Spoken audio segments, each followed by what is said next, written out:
같은 물이라도 소가 마시면 젖이 되고 뱀이 마시면 독이 된다. 부처님의 말씀 가운데 많은 이들이 깊은 공감을 느끼는 구절이 있습니다. 같은 물이라도 소가 마시면 젖이 되고 뱀이 마시면 독이 된다. 언뜻 보면 단순한 비유처럼 들리지만 이 말 속에는 우리가 왜 같은 상황을 겪고도 서로 다른 결과를 얻는지, 왜 같은 말을 들어도 어떤 사람은 마음이 치유되고 어떤 사람은 상처를 받는지 세상에서 일어나는 수많은 차이의 이유가 담겨 있습니다.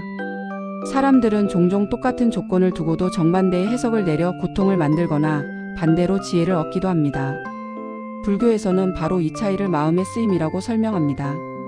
즉, 물 자체가 젖도 아니고 독도 아니지만 그것을 받아들이는 존재의 성향과 마음에 따라 완전히 다른 것이 된다는 뜻이지요. 다시 말해 물은 외부 조건이나 상황, 사건, 말, 관계, 기회, 시련, 돈, 명예, 그리고 우리가 살아가는 세상 그 자체를 의미합니다. 같은 조건이 주어졌어도 어떤 마음으로 받아들이느냐에 따라 전혀 다른 삶의 결과가 나타납니다. 소는 그 물을 마시고 자신에게 유익한 젖을 만들어내지만 뱀은 같은 물을 마시고 독을 만들어냅니다. 결국 문제는 물이 아니라 그 물을 받아들이는 마음의 그릇이 무엇을 만들어내는가에 있습니다. 이 가르침을 이해하면 우리가 왜 때로는 상처에 매몰되고 왜 어떤 사람은 똑같은 경험 속에서도 배움을 얻는지 이해할 수 있습니다.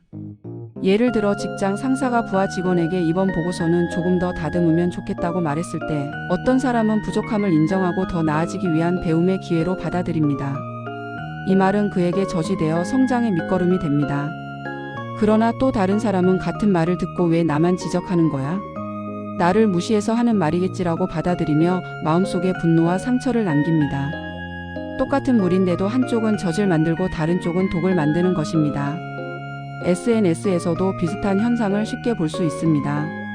조금 더 밝은 사진이면 좋겠어요 라는 댓글 하나가 어떤 사람에게는 친절한 조언처럼 느껴지고 또 다른 사람에게는 자신을 공격하는 말로 느껴집니다. 이때 중요한 것은 댓글이 아니라 그 말을 받아들인 사람의 마음입니다. 마음이 편안하고 유연하다면 어떤 말이든 부드럽게 흐르는 물처럼 받아들이지만 마음이 상처로 가득 차 있다면 그 물은 금세 독처럼 변합니다. 돈 또한 같은 원리로 설명할 수 있습니다. 돈은 그 자체로 선도 악도 아닙니다. 소처럼 자비로운 마음을 가진 사람이 돈을 가지면 주변을 돕고 가족을 지키고 좋은 곳에 쓰며 세상에 밝은 영향을 남깁니다. 그러나 탐욕과 악의로 가득 찬 사람이 돈을 가지면 사람을 해치고 경쟁과 분쟁을 만들고 욕심을 키워 스스로를 파괴하기도 합니다. 돈이라는 물은 그대로였지만 그것을 들이킨 마음이 그 물을 어떻게 변화시키는지가 완전히 다른 결과를 만들어낸 것입니다. 친구가 위로의 말을 했을 때도 똑같은 일이 벌어집니다. 너라면 금방 다시 일 찾을 수 있어. 넌 능력 있는 사람이야. 라고 들었을 때 어떤 사람은 용기와 힘을 얻으며 앞으로 나아갈 에너지를 얻습니다. 그 말이 저주로 변하여 삶을 지탱하는 영향이 됩니다. 그러나 마음이 힘들고 닫혀있는 사람은 같은 말을 듣고 내 마음을 제대로 이해하지 못한 채 가볍게 넘기는 말이구나라고 오해하기도 합니다. 그러면 그 말은 위로가 아니라 오히려 독처럼 마음에 더 깊은 상처를 남기게 됩니다. 결국 같은 말을 듣고도 치유를 얻는 사람이 있고 상처를 얻는 사람이 있습니다. 차이는 오직 마음의 상태에 있습니다. 불교에서는 이것을 업, 즉 마음에 쌓여온 습관과 성향이라고도 설명합니다.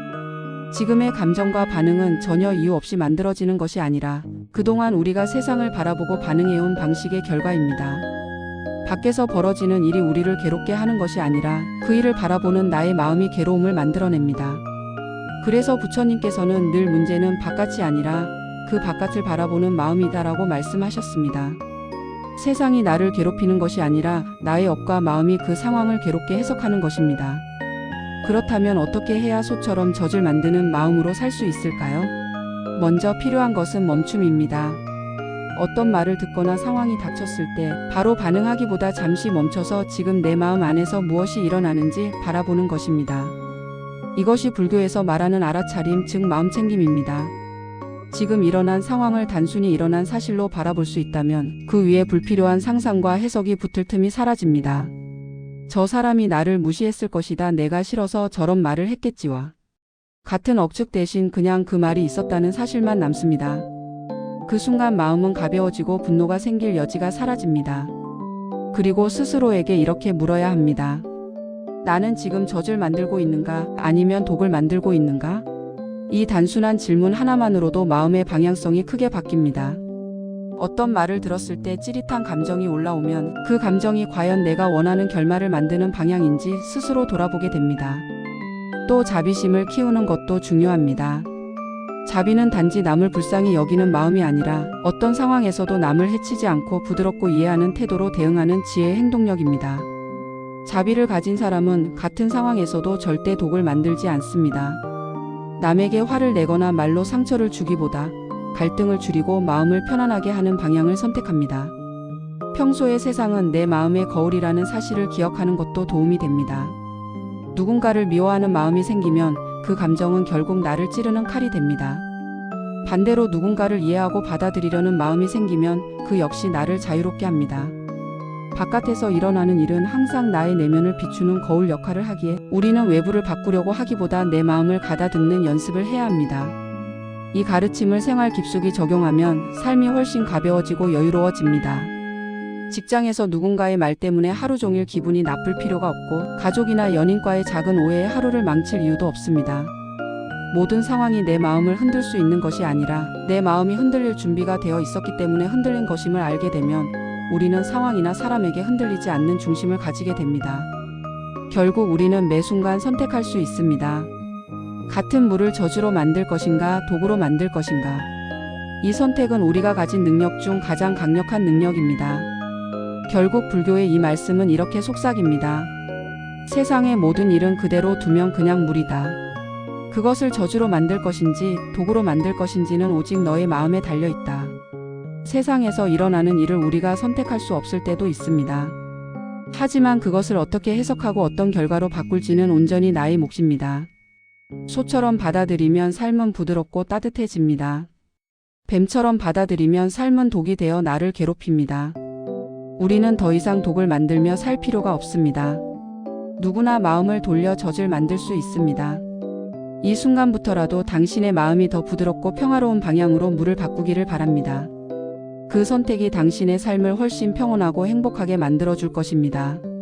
같은 물이라도 소가 마시면 젖이 되고 뱀이 마시면 독이 되듯 세상에서 일어나는 모든 일은 그 자체로는 아무런 색을 갖지 않습니다. 그 일에 선과 악을 입히는 것도 상처와 배움을 결정하는 것도 결국 우리의 마음입니다. 누군가의 말이 나를 무너뜨리는 것이 아니라 그 말을 받아들이는 나의 마음이 나를 흔듭니다. 같은 칭찬을 들어도 어떤 이는 감사함을 배우고 어떤 이는 부담을 느끼며 스스로를 옥죄입니다. 같은 비난을 들어도 어떤 이는 성찰의 기회로 삼고 어떤 이는 분노를 키우며 고통의 늪에 빠집니다.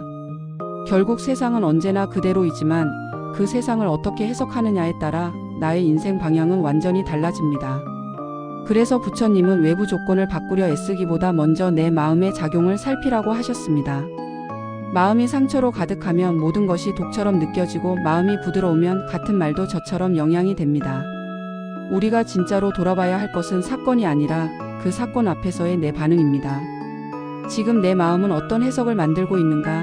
나는 젖을 만들고 있는가? 독을 만들고 있는가?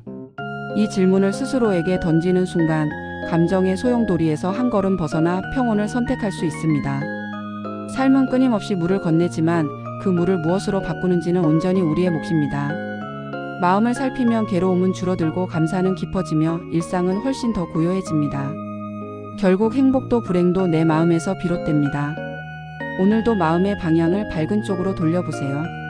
그 순간부터 물은 독이 아니라 젖이 되어 우리의 삶을 부드럽게 채워줄 것입니다.